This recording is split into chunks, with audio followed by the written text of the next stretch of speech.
enzima convertidora de angiotensina. Bueno, entonces eso se denominan estos fármacos.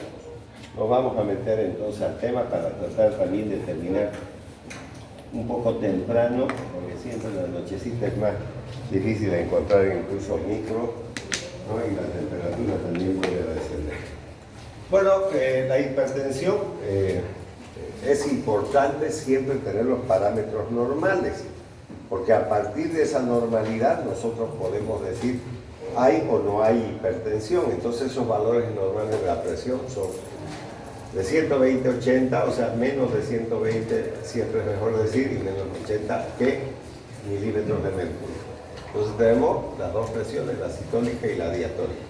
Pero esta es la parte importante que nosotros debemos de tener en nuestra mente, porque al utilizar la farmacología es para resolver esto. Entonces la hipertensión se define como una presión arterial diastólica mayor de 90 milímetros de mercurio y una presión arterial sistólica mayor de 140 milímetros de mercurio.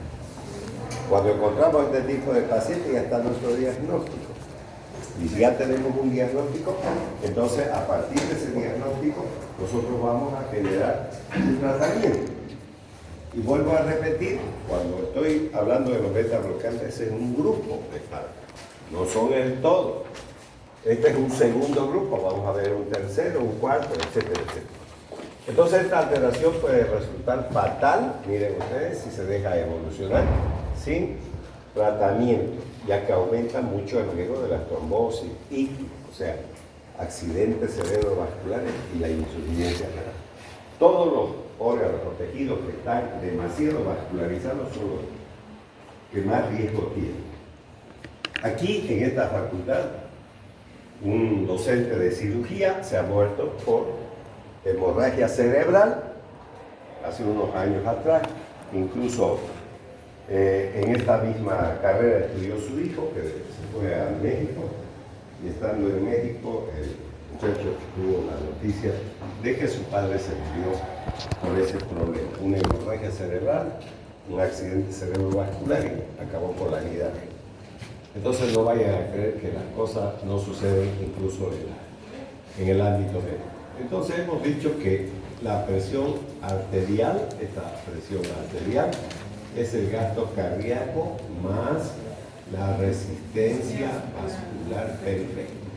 Eso es lo normal. Yo le he aumentado volumen, pero esto es lo que nosotros debemos de saber. Y vamos a ver cómo afectan estos medicamentos, a qué sectores de esta presión afectan, cómo afectan y cómo podemos utilizarlo, porque recuerden que la base fundamental no deja de ser la fisiología. Y entonces los factores que determinan la presión arterial son lo que yo pongo ahí al último, la volemia, el gasto cardíaco, que obviamente este gasto cardíaco implica esto, porque la misma definición de gasto cardíaco dice que el corazón tiene la capacidad de bombear un volumen en una unidad de tiempo, ¿no? Una cantidad de sangre en una unidad de tiempo, que generalmente es el minuto. Entonces, ¿cuánto bombea de sangre el corazón? Cuando digo sangre, estamos hablando de la volemia. Entonces, vean, aquí también se ha separado de eso para que podamos pensar que si usted modifica la volemia puede aumentar o disminuir la presión arterial. Es decir, si yo me corto las venas y empiezo a perder sangre, estoy perdiendo volumen de sangre y eso va a bajar la presión arterial. Si incremento el volumen por retención de sodio y agua, entonces aumenta la presión arterial. Lo mismo se va a modificar el gasto cardíaco en ese sentido, y aquí tenemos las resistencias vasculares periféricas. Estos tres elementos son importantes desde el punto de vista farmacológico, pero desde el punto de vista clínico, gasto cardíaco más resistencias vasculares periféricas, ¿qué es eso de ahí? Entonces implica lo que es la presión arterial. Muy bien, ahí está. Entonces en eso también. Ahora, hipertensión primaria o esencial, del 90 al 95% de los hipertensos son hipertensos esenciales, es decir, se desconoce la causa por la cual se produce la hipertensión. Mucho está involucrada la sal, incluso hay países que Evitan en los restaurantes, los saleros ya no hay en las mesas, no existen. Entonces, si usted quiere pedir más sal, lo puede pedir de manera personal, pero no ponen más saleros porque causa muchos problemas en las naciones el gasto que tienen los países en inversión de salud por estos accidentes cerebrovasculares. Pero lo importante de todo es que esta hipertensión esencial, que no tiene una causa conocida, pero tienen factores, por ejemplo, la edad, 40 años o más, ya uno puede pensar en una persona que puede tener hipertensión. Con eso no quiero decir que no haya personas menores, es un problema de tipo estadístico simplemente. La obesidad es otro problema. Recuerden que nosotros a la gente de cariño o no cariño, lo que sea, le decimos gordito o gordita, pero ese gordito o gordita es un enfermo, un obeso, listo, ya está. Si lo quieren entender de esa manera, bien, si no, también. Entonces, la inactividad física. Obviamente, cuando la gente tiene más o menos esta edad, ya suele tener movilidad y todo ese tipo de cosas, y entonces hace poco nada de ejercicio. En cambio, cuando uno está en el colegio, aunque sea hijo de un millonario, lo hacen trotar en el colegio, le hacen hacer deporte, ¿no? Además, está siempre involucrado en varios deportes, básquet, voleibol, fútbol, lo que sea, pero se va volviendo cada vez más viejo, menos actividad física tiene. Después el tabaquismo y el consumo del alcohol, que generalmente ocurre en nuestra ciudad y obviamente en todas las ciudades de nuestro país, por qué no decirlo del exterior también. Se hacen muchos churrascos a partir de los viernes, sábado, domingo. Peor si aparece el Día de la Madre, van a seguir festejando y algunas mujeres incluso siendo su día terminan muertas porque a los borrachos se les ocurre matarlas a palos aunque sea y ya está. ¿No, verdad? Y ya está. Entonces, y además existe una predisposición genética. No hay una carga genética, pero hay una predisposición genética. Recuerden que hay familias de obesos, ¿no? Porque tienen una olla común, se acostumbran a comer la misma cosa, lo que se denomina comida chatarra, y entonces la familia se forman de esa manera, por su predisposición genética. Y la hipertensión secundaria, o sea, si hay 90, 95, entonces tiene que aparecer entre el 5 y el 10% para hacer el 100%, ¿no?, de los pacientes hipertensos. Entonces las causas suelen ser las siguientes, por ejemplo, enfermedades renales, ¿no es verdad? Entonces enfermedades del sistema endocrino como el feocromocitoma o un tumor de la médula suprarrenal, que sea secretor de adrenalina puede generar hipertensión secundaria, pero también las enfermedades metabólicas, por ejemplo la diabetes, siempre se acompaña de hipertensión arterial, pero ya se sabe que si usted resuelve el problema de la diabetes, también va a resolver el problema de la hipertensión arterial. Entonces eso es importante tener presente, ¿no?, en esta hipertensión que es secundaria a otra patología. Muy bien, el tratamiento entonces de la hipertensión. En 1960, Ferreira y colaboradores encuentran que los venenos de serpiente de la familia Crotalus, la cascabel, ¿no?, Crotalus terrificus, su nombre científico de la cascabel, contienen factores que intensifican la respuesta a la bradicinina. Vamos a grabar este primer elemento, que es una quinina, ¿no? Entonces, esta bradicinina, vamos a tener realmente, yo creo que de por vida, lo que nos queda de vida, para poder entender un poco acerca de la presión. Entonces, esos venenos de serpiente tienen que ver con este producto que vamos a analizar dentro de unos minutos. Bueno, la clasificación, estos fármacos, entonces tienen una clasificación y se clasifican en 3 grupos en base a la estructura química de ellos. Pero desde el punto de vista de su actividad, todos son inhibidores de la enzima convertidora de angiotensina, pero no son iguales desde el punto de vista químico. Entonces, eso tiene una importancia. Por ejemplo, fármacos que contienen sulfidrilo o relacionado desde el punto de vista estructural con el captopril. Este captopril fue el primer medicamento que se puso al servicio de la comunidad médica para resolver el problema. Y es un fármaco de verdad. Todos los demás, o por lo menos la mayoría que están aquí, no son fármacos que tienen una actividad antihipertensiva. Tienen obligatoriamente que biotransformarse en el hígado para que se transformen en un medicamento que tenga una respuesta farmacológica y por lo tanto se denominan profármacos, con excepción de este fármaco captopril y otros que vamos a ver.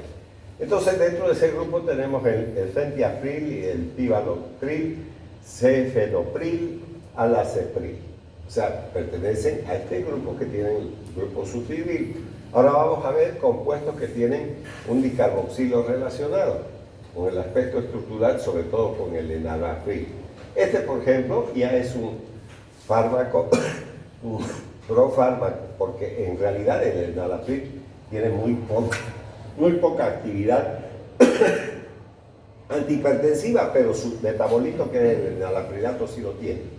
Después tenemos el lisinopril, que no es un profármaco, el benazepril sí, el enalapril sí, el moixepril también y otros que forman parte constitutiva del grupo. Y finalmente, medicamentos que contienen un fósforo y muestran relación estructural con el fosinopril. Entonces, tres grupos, pero que todos en su conjunto forman parte de los inhibidores de la enzima convertidora de angiotensina. Bueno, vamos a ir viendo y analizando también ese aspecto ya en esta parte de aquí, porque vamos a ver la farmacodinamia, y entonces cuando vemos farmacodinamia, no solamente vamos a ver que los medicamentos bajan la presión arterial, sino también cómo actúan, cuál es su mecanismo de acción, y eso es lo que nos interesa desde el punto de vista médico. Entonces, en este caso, el mecanismo de acción inhibe la conversión de la angiotensina 1 a angiotensina 2. Recordemos que desde el punto de vista fisiológico, un elemento que no debemos de perder de vista es este de aquí. Entonces nosotros hacemos un vaso sanguíneo, hacemos nuestro glomérulo, hacemos el otro vaso sanguíneo y esto ponemos. Esta es la arteria aferente, o sea, por donde llega la sangre, y esta es la eferente, por donde sale la sangre. Y aquí tenemos el ovillo capilar, que es el que nos interesa ahorita para hablar de esto.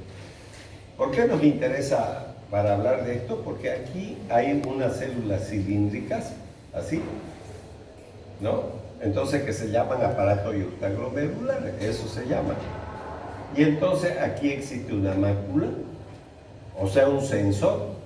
La sangre, si fluye poca, entonces estimula este aparato y se libera renina. Esta renina se vuelca a este vaso y viaja hasta el hígado, ¿no? El hígado, entonces, tenemos ahí el hígado, digamos. Entonces aquí esta renina va a transformar una sustancia que se llama angiotensinógeno en angiotensina 1 y luego viajará esto al pulmón. Y en el pulmón, ¿no?, mediante la enzima convertidora de angiotensina, entonces se va a transformar en angiotensinógeno 2, que es la sustancia más vasopresora de nuestro organismo. Por eso cuando apareció la COVID, se pensaba que podía tener una influencia negativa los fármacos inhibidores de la enzima convertidora, porque tiene mucha relación en su actividad patológica el virus de la COVID-19. Entonces eso también es importante tenerlo presente a la hora de... Bueno, esta es la primera cosa que vamos a ver.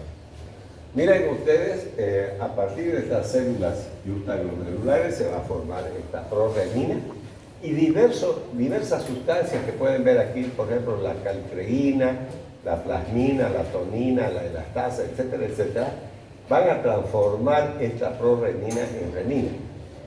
Esta renina que ustedes están observando aquí es la que ya secreta este aparato yuxtaglomerular para buscar ese contenido, o sea, esta renina, a la sangre.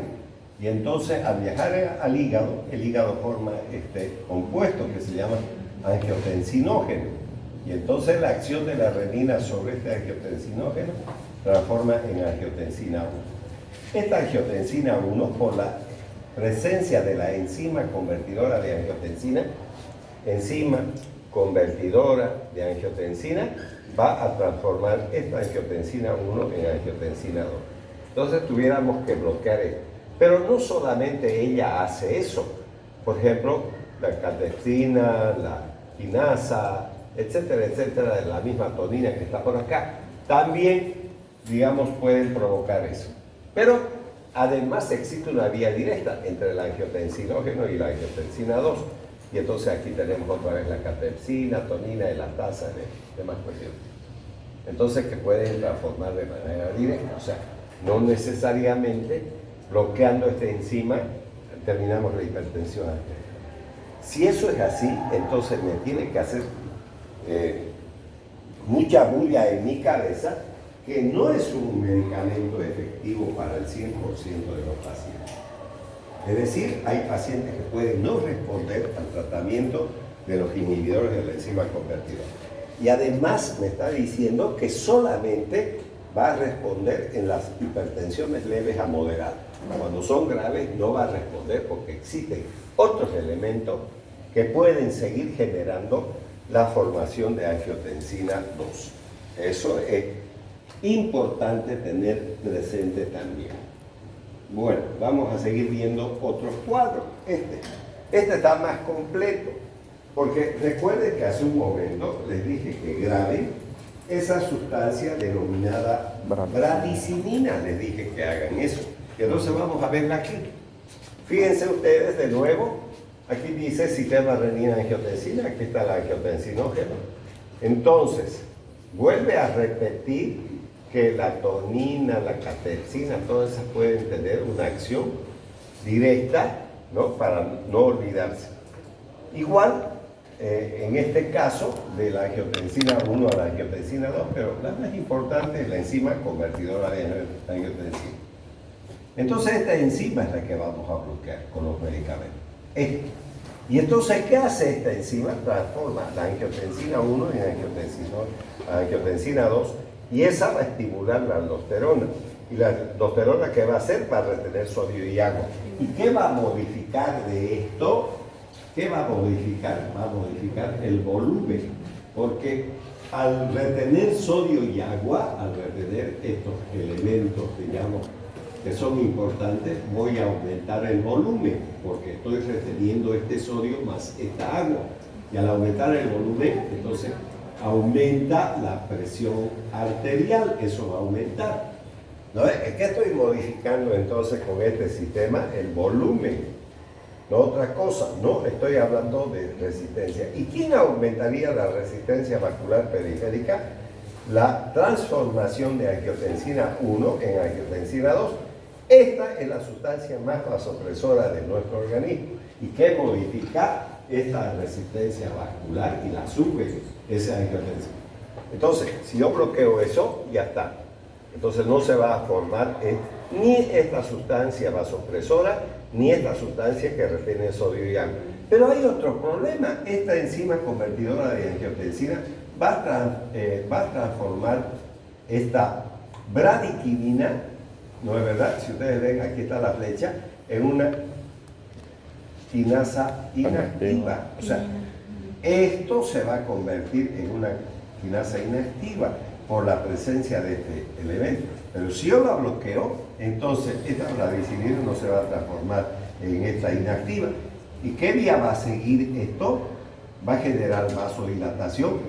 Y va a generar vasodilatación porque va a actuar sobre las prostaglandinas, que después les voy a explicar también en la pizarra cómo funciona eso, para que ustedes puedan entender por qué no hay que darle AINE a una persona hipertensa que está recibiendo medicamentos contra la presión arterial, peor si son los inhibidores de la enzima convertidora de angiotensina. Y aquí tenemos mejor, tenemos ya más claro. A ver, recordamos. Aquí está la angiotensinógeno. Llegó la renina al hígado. Aquí está la renina, ya llegó. ¿Para qué? Para que la renina transforme el angiotensinógeno producido por el hígado en angiotensina 1. Entonces, esta angiotensina 1 se va a transformar en angiotensina 2. ¿Por qué? Por la enzima convertidora de angiotensina, también llamada sinasa 2. Ya, entonces, esta va a transformar. Una vez que ha transformado esta angiotensina 2, ¿qué hace esta angiotensina 2? Produce vasoconstricción. O sea, ¿qué está modificando? Esto está modificando, ¿no? La resistencia vascular periférica. Y entonces aumenta la resistencia vascular periférica y entonces aumenta la presión arterial. Pero además esta angiotensina 2 aumenta la secreción de aldosterona. Esto es producido por la corteza suprarrenal, esta aldosterona, que es un mineralocorticoide, y este hace que aumente la retención de sodio y agua. Entonces, aumentamos la retención de sodio y agua. ¿Y qué estamos aumentando? El volumen. Si esto también aumenta y esto aumenta, entonces tenemos presión arterial elevada. Ahora veamos además qué hace. Aquí está la bradicinina. Entonces esta enzima convertidora hace que esta bradicinina se transforme en inactiva. Pero si la bloqueamos, entonces se va a acumular esta bradicinina y va a aumentar la síntesis de prostaglandina.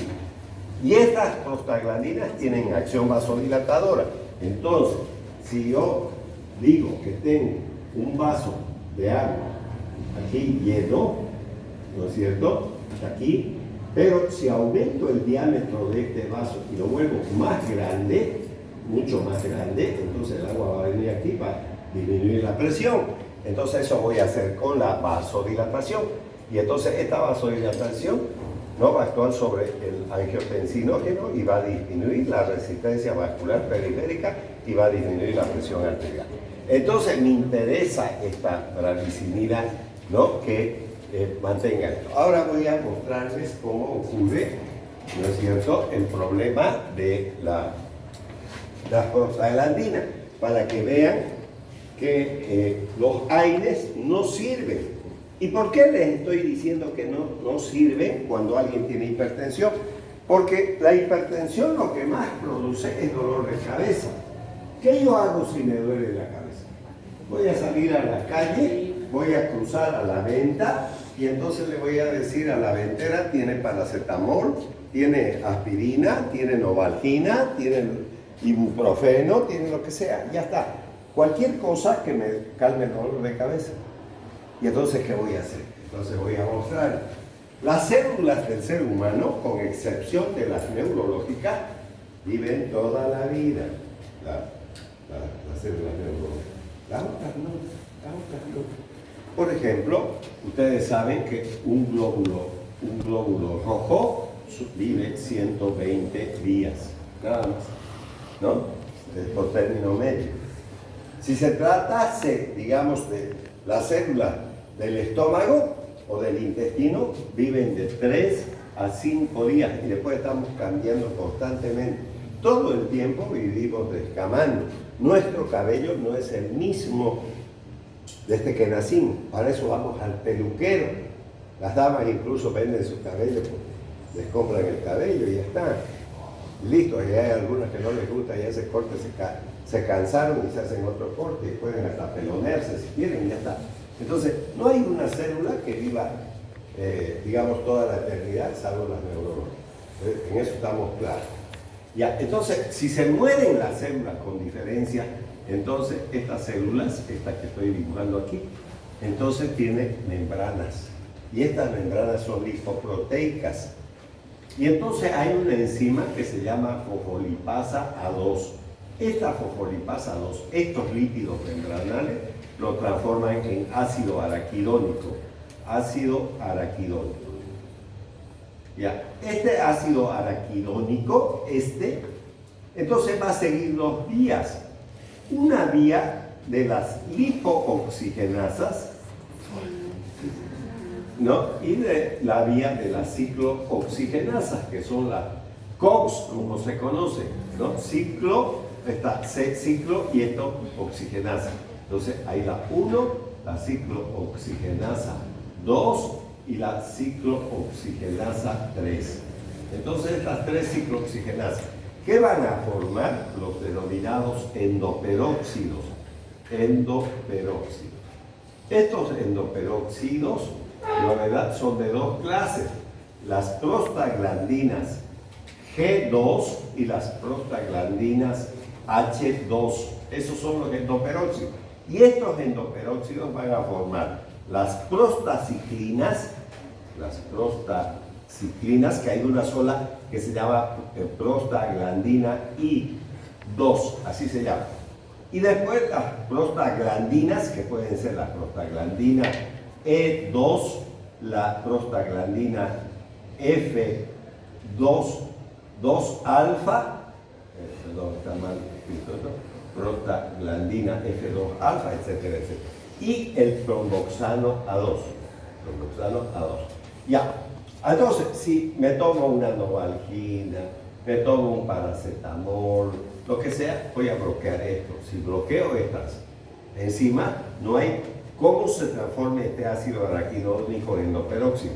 Al no haber, entonces desaparecen esto y desaparecen las prostaglandinas.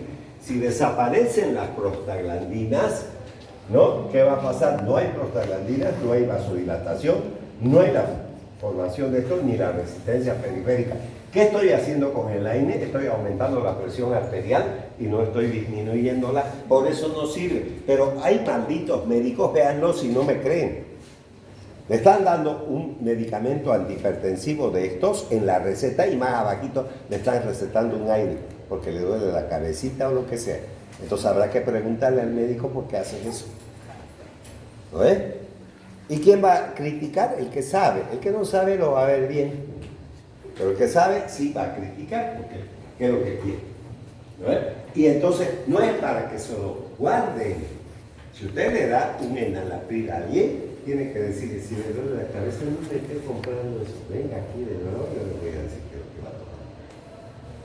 ¿No? Y si no quiere hacerlo, mídase por lo menos la presión arterial. Si es la presión arterial, tiene que volver al médico para que le cambie de medicamento o le aumente la dosis. ¿No? Sin tomar los aires. Pero no le deje la libertad de hacer lo que le da la gana al paciente. ¿Por qué? Porque después va a decir, usted me dio eso y no me hizo nada. Claro, ¿cómo quieren que le haga si lo está bloqueando? ¿O no? Y tal vez el médico ni se entere porque no quiere preguntar. Porque podría decir, ¿alguna otra cosita ha tomado fuera de lo que yo le he dado? Ah, sí, me tomé una novalgina. ¿Y quién me dijo que tome? ¿Y quién me dijo que no tome? Usted el médico también. Claro. ¿Lo ves? ¿O no? Claro.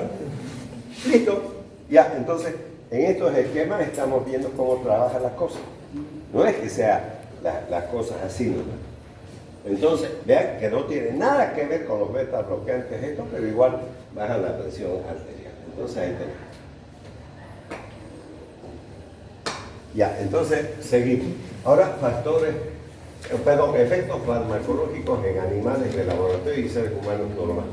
Entonces, el efecto esencial de estos compuestos sobre el sistema renina-angiotensina es inhibir la conversión de la angiotensina 1, relativamente inactiva, en angiotensina 2, que es la más activa, que es la sustancia más vasopresora.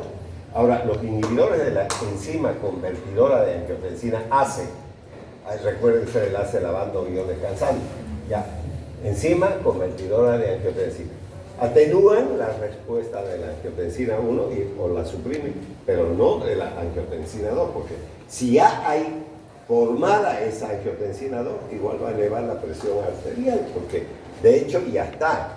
Pero si se evita que se forme, entonces sí va a haber una respuesta. Eso también nos va a decir que no es tan rápido el efecto de estos medicamentos. Nada que entre 1 a 3 horas, incluso 7 horas, porque a veces necesita que se transforme en el metabolito activo. Ya, no interactúan de manera directa con otros componentes del sistema renina-angiotensina.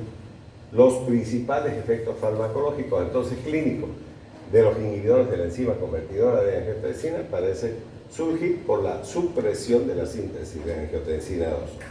Entonces eso, digamos, ya lo hemos entendido en los esquemas que acabamos de explicar. Ya, dado a que los inhibidores de la enzima convertidora incrementan las concentraciones de bradicinina, Y puesto que esta última incrementa la biosíntesis de prostaglandina, puede contribuir a los efectos farmacológicos de los inhibidores. O sea, puede ayudar esa bradicinina a bajar aún más la presión arterial. Pero si hacen al revés, si toman, vuelvo a repetir, AINES, entonces van a tener problemas. Y al tener problemas, entonces no va a bajar la presión arterial. Ahora, ¿qué de malo tiene esta bradicinina en realidad cuando se incrementa? Irrita los nervios que tienen que ver con el reflejo de la tos. Y entonces, sobre todo el enalapril, puede generar tos en la noche. Cuando se acuesta el paciente, puede aparecerle una tos molesta y quejarse al médico. Y lo único que tiene que hacer es cambiarle de inhibidor de la enzima convertidora de angiotensina, que no genera tantos problemas. Bueno, los inhibidores de la enzima convertidora incrementan 5 veces los niveles circulantes de N-acetilserina, aspartil y ciprolina, que regula de modo natural la producción también de eritroblastos. Entonces eso vamos a ver, porque los eritroblastos tienen que ver con la formación de los eritrocitos, y los eritrocitos obviamente son componentes de la sangre, son células de la sangre y que pueden generar también problemas de presión arterial, porque estamos modificando en alguna medida, ¿no?, la volemia, ¿no?, o sea, la sangre.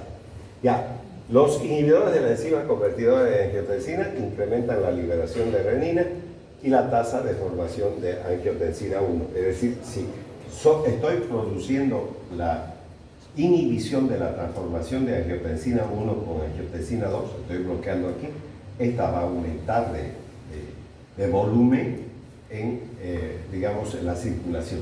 O sea, esta angiotensina, porque no la estamos modificando en lo mínimo, no estamos dejando que se transforme nada más. Bien, como dichos inhibidores bloquean el metabolismo de la angiotensina 1 hacia angiotensina 2, la angiotensina 1 se dirige por las vías metabólicas alternativas, lo cual puede generar una elevación de la presión arterial, sobre todo en los hipertensos, digamos, de un grado mayor que los hipertensos leves a moderados. Los graves, esos pueden llegar a no tener una respuesta, lo cual da como resultado el incremento de la producción de péptidos como la angiotensina 1 y 7. Bueno, en animales y seres humanos saludables con cifras normales de sodio, una dosis única de un inhibidor de la enzima convertidora de angiotensina no tiene un efecto sobre la presión arterial. ¿Qué es lo que nos está diciendo aquí? Si usted le da a sus estudiantes que no tienen presión arterial elevada, estos medicamentos no van a funcionar. Pero miren lo que dice aquí, para no olvidarse. Dice, una dosis única, no dice que le dé cada 12 horas, todos los santos días, no dice. Una dosis única, si le damos como prueba, no va a modificar, pero si lo hacen de manera cotidiana, puede haber una alteración en su presión arterial también.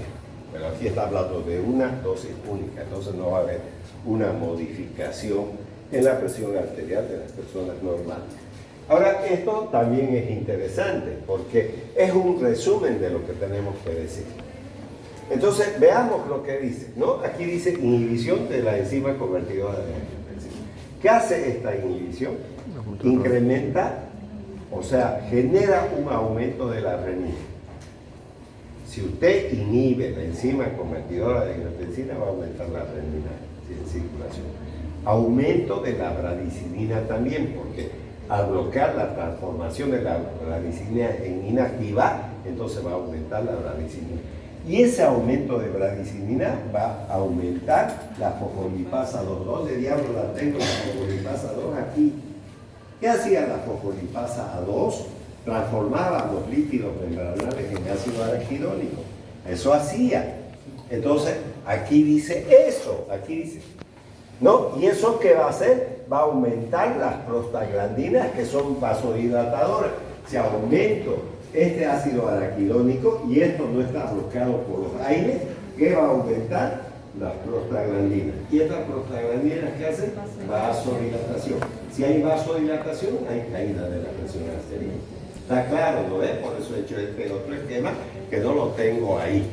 Bueno, el otro asunto es que esta inhibición de la enzima convertidora aumenta la cantidad de angiotensina. Porque ¿qué hacía la enzima convertidora? Cambiaba, justamente se llama convertidora porque convertía la angiotensina 1 en angiotensina 2. Pero como no lo va a hacer, porque lo estoy bloqueando, entonces pues no va a ocurrir eso. Y luego vamos a tener una disminución entonces de la angiotensina 2, porque esta no se está transformando en esta. Y esa disminución, ¿a qué me va a llevar? A disminución de la estimulación de la angiotensina 2 en el sistema nervioso central y la disminución del tono simpático. Entonces, con esos dos elementos vamos a contribuir a la bajada de la presión arterial. Y además va a haber una disminución de la aldosterona, porque al no haber angiotensina 2, no hay quien estimule la producción de aldosterona, y la aldosterona al no existir, entonces no va a retener sodio ni agua, y al no retener sodio y agua no va a aumentar el volumen, al no aumentar el volumen, entonces no hay presión arterial elevada. Entonces, importante tener presente ese resumen que tienen ustedes ahí. Entonces, muchos inhibidores de la enzima convertidora son profármacos. Vuelvo a repetir que es un profármaco. El fármaco original quiere decir que no tiene actividad o la tiene muy pequeña, que no es capaz de bajar la presión arterial. Pero cuando se metió al organismo, se fue al hígado y el hígado lo transformó en otro elemento. Sería en este caso un metabolito. Y ese metabolito tiene mayor actividad que el fármaco original. Entonces, ¿qué contiene este? Y son inhibidores de la enzima convertidora de 100 a 1000 veces. Menos potentes que los metabolitos. Aquí está la palabra metabolito de este profármaco. Si se llamaba enalapril, se tiene que convertir en enalaprilato.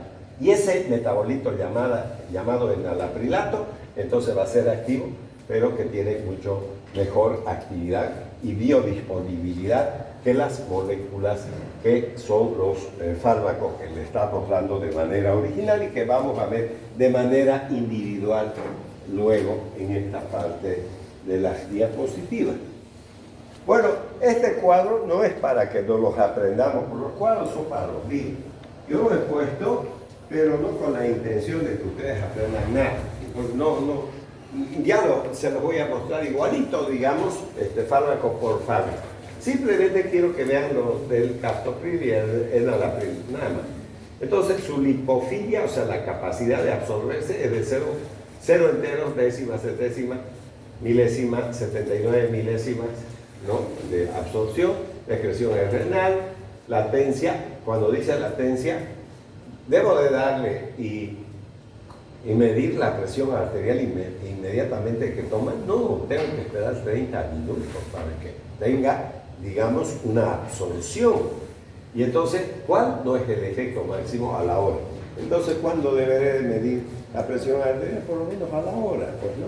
Le doy, ¿a qué hora tomó? Bueno, a las 8 de la noche, bueno, a las 9 voy a tomar la presión arterial para ver si hay una respuesta adecuada, ¿no? La dosis de 25 a 50 miligramos, siempre y cuando se trate de hipertensión arterial. Esto es hipertensión, hipertensión, HT hipertensión. Y en cambio esto es insuficiencia cardíaca. Si hay una insuficiencia cardíaca, deberé dar 12.5, que es la mitad de 25, o 25, que es la mitad de 50. Si vemos el enalapril, igual, decimos 0 entero, décima, centésima, milésima, 108 milésimas, se elimina igual por vía renal. La latencia es de 1 hora a 1 hora y media. Y el efecto máximo vamos a tener entre 3 a 4 horas. ¿Por qué eso? Porque tiene que metabolizarse el fármaco primero para transformar en un metabolito activo. Tarda más que es directo. Ya, y las dosis es de 10, hemos bajado de 25 a 10. Y también de 50 a 40 en la hipertensión arterial. Por eso vienen las tabletas de 5, de 10 y de 20 miligramos, bien, ¿no? Entonces aquí tenemos la dosis de insuficiencia cardíaca entre 5 a 10 miligramos. Y así sucesivamente vamos a ver, con la excepción de este trandolapril, ¿no?, que se puede eliminar por vía renal un 33% y un 66% por vía hepática. En todos los casos debemos de tener un hígado impecable. ¿Por qué? Porque muchos de ellos, con excepción, vuelvo a repetir, del captopril que acabo de mencionar, ¿no es cierto? Entonces se tiene que transformar en un medicamento activo. ¿Dónde lo va a hacer? En el hígado. Si tiene hepatitis esa persona, por ejemplo, según tengo información, que ha aparecido muchos problemas de orden respiratorio, por virus, claro está. Entonces, hay muchos niños enfermos, muchos adultos enfermos, pero también me han dicho que en esta temporada han aparecido muchas hepatitis. Dice que hay altas hepatitis, o sea, hay muchos pacientes que tienen hepatitis. Lo llamativo de todo es que esta carrera es media sui generis, muy especial, demasiado especial diría yo. A fin de año, cuando llegue noviembre, diciembre, vamos a ver ahí un aparato de madera con vidrio donde ponen sus anuncios. Entonces ahí dice, ¿no? Todos los estudiantes que van a realizar el internado tienen que pasar a vacunarse contra la hepatitis, ¿no? Y yo me pregunto y digo, los de tercer año, mira, son inmunes por estar en tercer año. Dios es mágico, le tiene benevolencia, a ustedes los aman mucho, porque sin vacuna igualito se van al hospital porque ahí hacen serio, ¿no es? ¿No? Pero para los de tercer año no hay enfermedad, no. Ustedes no se enferman, gracias a Dios. Milagroso, pero cuando lleguen al internado están jodidos, ahí sí se van a enfermar, entonces tienen que vacunar. Deberían de vacunarlos a todos, digo yo, ¿no? Porque eso vendría a ser así. Bueno, de todas maneras es bueno decirles que deben de estar bien del hígado porque en muchos de los casos van a tener. Ahora vamos a meternos a cada uno de los fármacos. Ya les dije que no era tan importante ese cuadro, sino que el fármaco en sí. Entonces el captopril fue el primero que apareció por el nombre de Capotén. Entonces es un potente inhibidor de la enzima convertidora de angiotensina. El primero que se comercializó, el primero, ¿no? Con una constante de inhibición de 1.7 nanomoles. Por la vía oral el captopril se absorbe con rapidez, ya estamos hablando de la farmacocinética, se absorbe, tiene una biodisponibilidad de un 75%, no hay, o sea, hay metabolización, pero no se transforma en un metabolito activo. O sea, él es activo desde que se le da. Las concentraciones plasmáticas máximas ocurren en el transcurso de 1 hora o más, ¿no es verdad? Eso lo hemos visto. Cuando dijimos también, no se puede tomar, tome el medicamento y vuelvo a medir la presión arterial, la burrada más grande, porque no ha llegado a la sangre, no está circulando, y entonces ¿qué va a tomar? Va a tomar la misma presión que antes. Tiene que esperar a que haga efecto. Cuando haga efecto, pues entonces tome, para ver si de verdad ha habido una respuesta, ¿no? Eso tienen que hacer. Y eso no lo determinan ustedes, porque no va a venir otro, ya pues apúrese, ¿cuánto es ahora la presión que acabo de dar? No, pero igual quiero saber. No, es que no, el medicamento no actúa bajo lo que tú quieres, sino lo que él es y ya está. Y se acabó. ¿No es verdad? Esa mala costumbre que tienen los cirujanos. Ya pues apúrese, yo quiero que esté anestesiado, tengo otra cirugía, a mí qué me importa, pues si recién acabo de poner el medicamento. No es verdad, listo. Ahora, el fármaco se elimina con rapidez por orina, 40-50% como captopril, el resto como dímeros de disulfuro, de este último el disulfuro de captopril cisteína. Bueno, la dosis de captopril varía entre 6.25 a 12.5 miligramos 2 a 3 veces al día, dosis de mantenimiento de 25 a 50 miligramos cada 8 horas con un máximo de 150 miligramos. Eso es lo que puede dar en adultos. Después vamos a ver otros que sí sirven para poner intravenoso también. Entonces aquí tenemos una presentación farmacéutica, si ustedes quieren. Estos tienen 100 tabletas, este frasco, vienen de 25 miligramos, ahí está el captopril, ¿no? Entonces la dosis inicial es de 0,30 miligramos de kilogramo por peso el uso en niños. En los niños se requieren precauciones especiales, la dosis de inicio es 0,15 miligramos por kilogramo peso. El uso de este medicamento en niños y adolescentes se debe iniciar bajo estrecha supervisión médica. Ya dado que los alimentos disminuyen también entre un 25 al 30% la biodisponibilidad oral, entonces este debe de administrarse 1 hora antes de la comida. ¿Eso tiene que ser parte del médico? Sí, porque ¿quién tiene que escribir la receta? ¿Cómo debe tomar? 1 hora antes de la comida. Ya está. Listo. No durante las comidas, 1 hora antes de la comida. Entonces, eso es lo que debe de hacer para que los alimentos no interfieran en su absorción. Ahora vamos a ver el enalapril. Este es el fármaco más utilizado, más barato en nuestro medio y es bueno llegar a saberlo. Entonces vamos a ver qué características tiene este medicamento. De igual manera, ustedes pueden ver maleato de enalapril, ¿no? Viene 1000 tabletas en este frasco, son frascos que tienen la farmacia y que venden al raleo el medicamento. Entonces, no es un fármaco altamente activo. ¿Por qué? Porque es un profármaco y debe sufrir hidrólisis por esperanza en el hígado. Si tiene hepatitis, tiene algún problema hepático, eso no va a ocurrir para producir el ácido dicarboxílico original activo, que es el enalaprilato o enalaprilato. Entonces, no es el enalapril, es el enalaprilato. Entonces, es un inhibidor muy potente con una constante de inhibición de 0,2 nanomoles. Ya el enalapril se absorbe con rapidez por vía oral y tiene una biodisponibilidad de alrededor de un 60%. El captopril tenía 75% y este tiene 60%. Esto para establecer diferencia entre este que es un profármaco y el otro que era un fármaco de acción directa. Bueno, el enalapril venía con el nombre de Vasotec, ahí tienen con qué nació en el comercio. Las concentraciones plasmáticas ocurren antes de 1 hora, pero las cifras de enalaprilato alcanzan su máximo solo después de 3 a 4 horas. O sea, tarda más su metabolito en actuar. Por lo tanto, ¿qué les estoy diciendo? No le miran pues a la media hora, esperen unas 3 horas y ya van a ver un buen efecto, ¿no es cierto?, del medicamento. O díganle al paciente, mírase después de 3 horas de qué ha tomado para ver cuánto bajó la presión arterial. La vida media del enalaprilato es de 1.3 horas. Casi todo el fármaco se elimina por los riñones, sea como enalapril intacto o como enalaprilato. Ya la dosificación del enalapril varía de 5 a 10 miligramos por día hasta un máximo de 40 miligramos por día. Entonces, hay presentaciones de 5, de 10 y de 20 miligramos. No he visto de 40 miligramos, pero eso es lo que existe. Si necesita 40, puede tomar cada 12 horas, 20 y 20 y ya está. Listo, eso también es importante tener presente las dosificaciones. Y aquí tenemos el enalaprilato. Fíjense, este es el enalaprilato. Y entonces es el metabolito.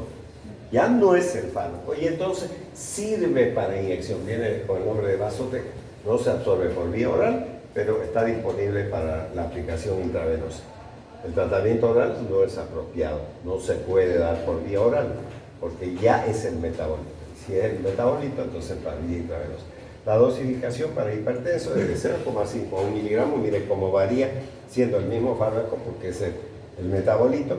Por vía intravenosa durante 5 minutos hay que ponerlo en bolo despacio. 5 minutos. Entonces, eso hay que hacerlo, digamos, en un hospital, en una clínica, en un centro médico, ¿no? Aquí tenemos las presentaciones del enalapril de 20 miligramos, que les decía que existe, de 10 y de 5 también existe. Bueno, eso para que sepan ustedes. Aquí tenemos más presentación. Ahora vamos a ver el lisinopril. Ahí tienen sus nombres comerciales, Liginil, Cestril y Atal. El lisinopril se absorbe con lentitud, cerca del 30% después del suministro por vía oral. Las concentraciones plasmáticas máximas se alcanzan alrededor de 7 horas, miren, en 7 horas. Tarda mucho más. Entonces ustedes tienen que, ¿qué van a hacer? Van a valorar a su paciente. Si su paciente está con una hipertensión grave, ¿no? Ni se les ocurra dar eso, porque le va a venir igual una hemorragia. Habrá que buscar uno que tenga una acción mucho más rápida. Por ejemplo, el nitroprusiato de sodio es el que se usa en los casos de emergencia. Vamos a ver ese medicamento más adelante. Lo único de malo que genera 2 productos que son tóxicos para el ser humano. Los tiocianatos, por un lado, y el cianuro, ese producto. Vamos a ver por qué lo hace y cómo se debe de resolver. Generalmente con vitamina B12 se puede resolver. Bueno, las concentraciones plasmáticas máximas se alcanzan alrededor de 100. Se elimina como un compuesto intacto por los riñones y la vida media, fíjense, aquí no está hablando de metabolitos tampoco. Y la vida media plasmática es de una 12 horas. La dosificación oral varía entre 5 a 10 miligramos por día con un máximo de 40 miligramos, muy parecido a lo del enalapril. Recuerden ustedes que también eran casi las mismas dosificaciones. Y aquí tenemos las presentaciones del medicamento. Puede venir de 2.5 miligramos, pero miren, hasta el color varía. Son blanquitas, después estas, digamos, son de color beige, podríamos decir, o rosado. 5 miligramos, 10 miligramos, 20 miligramos, 30 miligramos y 40 miligramos. Aquí dice lisinopril, como pueden ustedes ver, y el nombre comercial se escribe, ¿no es verdad? Entonces son todas las presentaciones que puede haber y como son las tabletas también. Y varían de colores, pueden ver que sí varían de colores, ¿no es verdad? Aquí tenemos blancas, aquí tenemos amarillas, ¿no? Estas son medias cafecitas, estas más rosaditas y demás cuestiones. A veces la gente dice son de tal color y listo, pues, ¿no? Para ver eso. Bueno, aquí tenemos otra presentación también, ¿no es verdad?, de otro producto que es el Benacepril. Noten sin ¿cómo se llama el nombre comercial? El Benacepril, entonces se absorbe con rapidez también, aunque de manera incompleta, apenas un 37% después de la administración oral. El Benacepril se metaboliza casi por completo en benazaprilato, ¿no? Y los conjugados glucurónicos de benazapril y benazaprilato que se excretan tanto en orina como en bilis. Aquí tenemos la presentación de 5 miligramos, como pueden ver, hidroclorhidrato de benacepril, así viene, y vienen 100 tabletas en estos frascos, como pueden observar ustedes también. Generalmente esas presentaciones que vienen en frasco son presentaciones farmacéuticas para que los farmacéuticos vendan al raleo. A veces debe 5 tabletas, 10 tabletas, bueno, depende de la plata de la gente. Benacepril, entonces, seguimos las concentraciones plasmáticas máximas del benacepril y de su metabolito activo benazaprilato se alcanzan entre media a una hora. Entonces, esto, por ejemplo, tiene una acción mucho más rápida, como ustedes pueden ver, entre media hora a una hora. Ya, el benazaprilato entonces muestra una vida media plasmática efectiva de 10 a 11 horas. Eso es interesante porque se puede dar 1 a 2 veces al día nada más, ¿no? Entonces, la dosificación oral de benacepril varía entre 5 a 80 miligramos, dosis única o dividida. O sea, puede darlo cada 12 horas o una sola dosis al día. Y eso es bonito. Cuando los medicamentos pueden darse una vez al día, elijan eso siempre, porque primero el paciente va a sentir que realiza menos gasto. Porque tomar 2 tabletas, cada tableta tiene un costo. Si es una sola, entonces es un solo costo. En segundo lugar, si ustedes le dan en cierto horario, que puede ser, digamos, antes del desayuno o antes de dormirse, media hora antes de dormirse, mientras ve su novela o sus noticias o lo que sea, toma su tableta y ya está. Tiene para las 24 horas sin problema. Y no va a estar llevando medicamentos a su trabajo, nada. Entonces, ya en ese caso, digamos, va a ser mucho mejor, ¿no? Entonces, ya está. Ahí tenemos entonces la presentación también de 20 miligramos que hemos puesto ahí, ¿no?, en la diapositiva. Ya, entonces ahora el fosinopril. Monopril, su nombre comercial con que salió. El fosinopril se absorbe con lentitud, igual que los otros, de manera incompleta, 36, el otro era 37. Ustedes ven que hay pocas variables, después de suministrarlo por vía oral. Los alimentos igual disminuyen la velocidad, pero no la cantidad.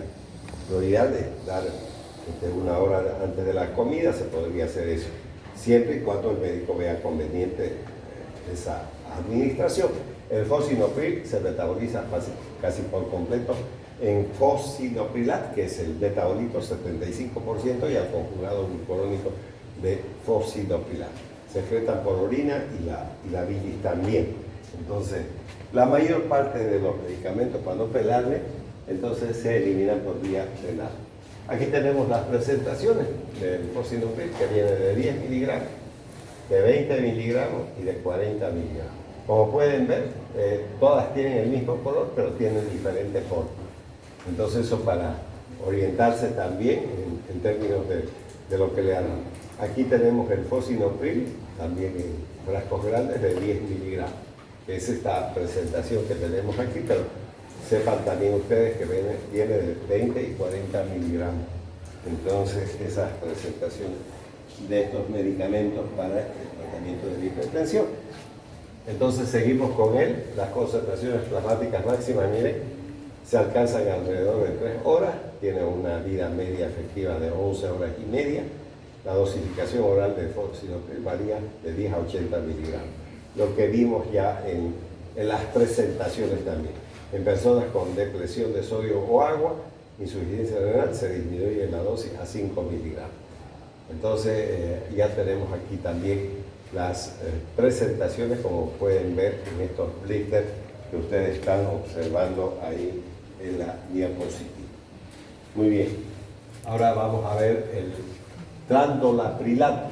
Mavic es su nombre comercial, su estructura química, el promedio de 10 a 70% de la dosis de Trandolapril ingerible quedan biodisponibles en forma de Trandolaprilat, que es el metabolito activo, y el Trandolaprilat respectivamente.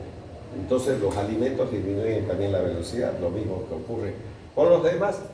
Este Trandolaprilat es metabolizado hasta la forma de Trandolaprilat y metabolitos inactivos que se eliminan por la vía urinaria y también a través de las heces fecales. Entonces, eso tenemos con este medicamento. Entonces, las concentraciones plasmáticas máximas se alcanzan entre 4 a 10 horas y su vida media inicial es de 10 horas. La dosis del producto ingerible varía entre 1 a 8 miligramos.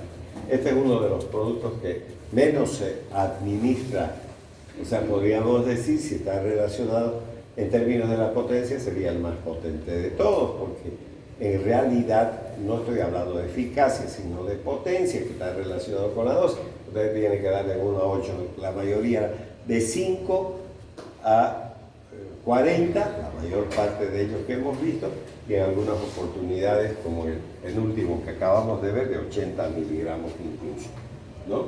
Dentro de las posibilidades de dar el medicamento. El Quinalaprilat, también aquí tenemos presentaciones de 5, de 10, de 20 y de 40 miligramos. Casi como todos los anteriores, casi igual que el enalapril, si ustedes quieren. El quinalapril se absorbe con rapidez, se alcanza concentración máxima en 1 hora, y los alimentos pueden también disminuir la velocidad de absorción, lo mismo que hemos visto, pero no la magnitud de la absorción. El quinalaprilat es metabolizado hasta la forma de quinalaprilat y otros metabolitos menores, y este último excretado por orina, el 61%, y el 37% se elimina por las heces fecales, lo mismo que el anterior medicamento que acabamos de ver. También ese se eliminaba por las heces fecales. Aquí volvemos a tener las mismas presentaciones, las concentraciones plasmáticas máximas se alcanzan en unas 2 horas, la vida media inicial del quinalaprilat es de 2 horas y su vida media terminal es de 25 horas. Esto es importante, esa vida media, porque permite la dosificación de 1 vez al día y dosificación oral que varía entre 5 a 80 miligramos. También hay esa diferencia, esa gran diferencia que no existe en la mayor parte de los medicamentos que hemos visto, sino hasta 40 miligramos. Aquí tenemos la presentación, como ustedes pueden ver, ¿no? Es una presentación de 20 miligramos, como pueden ver aquí, pero es de 20 miligramos su concentración, y eso es importante tener presente. Ramipril, otro medicamento también, inhibidor de la enzima convertidora, se absorbe por vía oral, igual que los otros. Los alimentos reducen en todos ellos, vean, la absorción del medicamento. El Ramipril se metaboliza también, genera el metabolito hacia el metabolito inactivo, y estos se excretan de modo predominante por día. Las concentraciones plasmáticas máximas se logran en unas 3 horas. Siempre ve que se cayó. Tal vez pues si le agarró el sueño por la... ¿No? La dosificación entonces de Ramiflip valía entre 1.5 a 20 miligramos. Ya no es de 80 ya. Bueno, pero nos despertó a todos, ¿no? Estábamos durmiendo y dijimos, ¿qué pasó, digamos? Bueno, seguimos con más medicamentos, Moexepril. Entonces, lo mismo, se absorbe de manera incompleta con los alimentos, hay una buena biodisponibilidad, se biotransforma igual en un metabolito activo y los alimentos disminuyen esa biodisponibilidad. Las concentraciones plasmáticas se observan en 90 minutos, sería hora y media, y la vida media de eliminación es de 2 a 12 horas. Las recomendaciones en términos de dosis de 7.5 a 30 miligramos, como pueden ver ahí en la diapositiva también, ¿no? Las presentaciones que tenemos de 15 miligramos, como pueden ver, y de 7.5 miligramos, como pueden ver en esos dos frascos que contienen 100 tabletas y que generalmente son de uso farmacéutico, o sea, en las farmacias. El Perindopril, entonces, otro fármaco, los alimentos no alteran la biodisponibilidad, que es del 75%, muy similar al Captopril, recuerden ustedes, después de ingerirlo, pero disminuyen en un 35%. Ya el Perindoprilat es metabolizado hasta la forma de Perindoprilat y metabolitos inactivos, y todos estos compuestos se excretan por los riñones, como hemos observado en la mayor parte de los fármacos ya que hemos visto, ¿no? Entonces, en un lapso de 3 a 7 horas se alcanzan las concentraciones máximas, muy tardío este medicamento también, y las dosis por vía oral varían entre 2 a 16 miligramos. Las presentaciones de 2, 4 y 8 miligramos. Si vamos a dar 16 miligramos, 2 tabletas habrá que dar cada 12 horas en ese caso del medicamento también. Bueno, ya estamos por terminar. Y aquí tenemos una clasificación de los IECAS. Tenemos todo lo que hemos hablado hace un momento, ¿no es verdad? La metabolización para transformarse en su metabolito activo y la eliminación renal de todos ellos, como pueden ver. Entonces, siempre habrá que valorar el funcionamiento hepático por la metabolización que sufren estos hacia metabolitos activos y la vía renal por la eliminación. Entonces, habrá que valorar pacientes con insuficiencia renal o por problemas con insuficiencia hepática. Y las dosificaciones, como pueden ver, 540, 2550, 540, 1040, todos casi 40, ¿no? O sea, como dosis máximas. Hay algunos de 30, 16, 80, 28 que menos se da, que también lo hemos visto en las diapositivas anteriores, ¿no? Entonces seguimos con la clasificación de los IECA, comenzando por el Captopril, de nuevo la dosis de inicio y de mantenimiento de todos ellos, que ya los hemos visto, simplemente para reforzar la idea. Y listo, ahora vamos a ver las aplicaciones terapéuticas. ¿Para qué vamos a utilizar ellos? ¿Será solo en la hipertensión arterial? La respuesta, de hecho, ya sería no de parte de ustedes, porque en un cuadro yo les mostré hipertensión arterial, insuficiencia cardíaca. Las dosis variaban, siempre en la insuficiencia cardíaca menor cantidad. Entonces eso es lo que vamos a reforzar ahora con estas diapositivas, ¿no? Vamos a ver, los IECA, entonces, la hipertensión, los inhibidores de la enzima disminuyen la resistencia vascular periférica, es uno de los elementos importantes, y las presiones arteriales medias, diastólicas, sistólicas en diversos estados de hipertensión. En seres humanos, los inhibidores de la enzima convertidora, por lo general, van a disminuir la presión arterial, salvo cuando la presión arterial alta se deba a aldosteronismo. Ahí nos está diciendo, no es conveniente dar en pacientes que tengan hipertensión arterial dependiendo de una elevación de la aldosterona, ¿no? Que podría ser un tumor primario de la glándula suprarrenal que pueda generar eso también. Ya. La disminución a largo plazo de la presión arterial sistémica se observa en hipertensos tratados con inhibidores de la enzima que se acompañan de desviación a la izquierda de una curva de presión renal naturaleza y un decremento de la resistencia periférica total. Entonces, los inhibidores de la enzima convertidora solo normalizan la presión arterial en un 50%. Entonces, eso es importante para nosotros, claro que es importante para nosotros. No se admiren ni se asusten cuando inician un tratamiento a un paciente. Si tendría que darse en el 100% de los pacientes, no. Ahí ustedes tienen, ¿no? ¿Y por qué es eso? Porque hay otras sustancias que transforman la angiotensina 1 en angiotensina 2. Y cuando lo hace, generalmente en hipertensos graves. O sea, no en los leves, no en los moderados, sino en los graves.